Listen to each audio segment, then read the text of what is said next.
Mark Cuban, welcome to the Daily Social Distancing Show. Thanks for having me on, Trevor. This has been quite an interesting time in our lives, in history, in fact, because there's never been a period in time when the whole world is experiencing the exact same thing at the same time. For you personally, you're in an interesting position where you're not just a human being who's experiencing this, but you're also working on the task force assigned by the president to figure out when the country reopens. Help me understand, what is this task force about, and how are you as a team figuring out when to reopen the country? I think first step was just getting some people together that the president thought could contribute. All we've had is a basic call so far, and then we'll go from there. In terms of specifics, he gave us some people to contact, and I put together like a 5-page note saying all these things I think need to happen for small businesses in particular, and we'll see how they respond. You were actually one of the first team owners in the NBA to step up and say that you were going to pay for all of the people who weren't getting their salaries right now.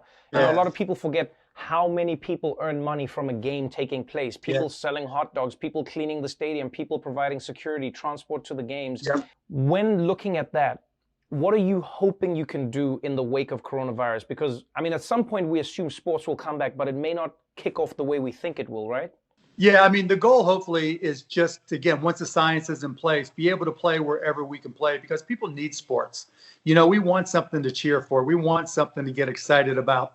I think we'll get out there and play without fans, play to the TV cameras. And then, in terms of the bigger ecosystem, of course, we're going to have to keep on taking care of our employees. In the past, a lot of people would talk about trickle-down economics. I think one of the lessons we're going to learn from all this is that it's time for trickle-up economics. We're only as strong as the base layer of all our employees, all those people who struggle and get paid hour by hour, and don't know how many hours they're going to get. If we don't take care of them, there is no economy, and we're learning that very quickly right now. Well, let's talk a little bit about that then, from the business side of things. You're going to be advising the president, and I mean, one of the biggest criticisms that you can't deny in this country has been that it seems like a lot of the tax cuts or even the relief that's been proposed in this bill that's now being doled out has been aimed at helping big businesses, and it's going to help people who have a lot of money, and those on the ground will continue to suffer.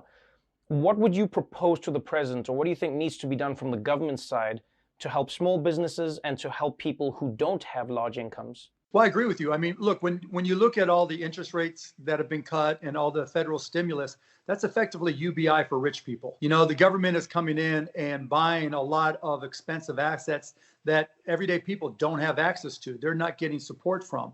And so the things that I've recommended initially is to try to push and reward companies that offer equity in their company to their employees. Because the only way that you can get away from living paycheck to paycheck is by having an asset that can appreciate.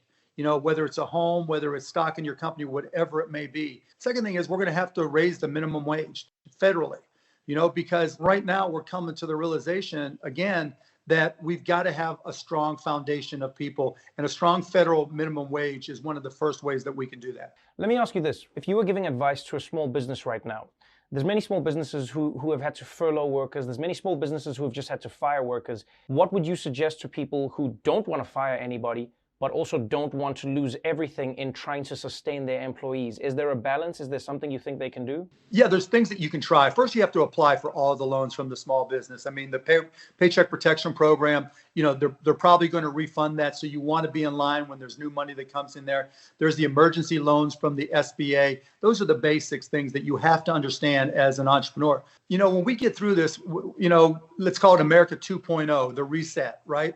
The people that work for you, the people whose feet are on the ground talking to your customers, who are out in the communities as much as they can be, they're going to have better ideas than the bosses will have.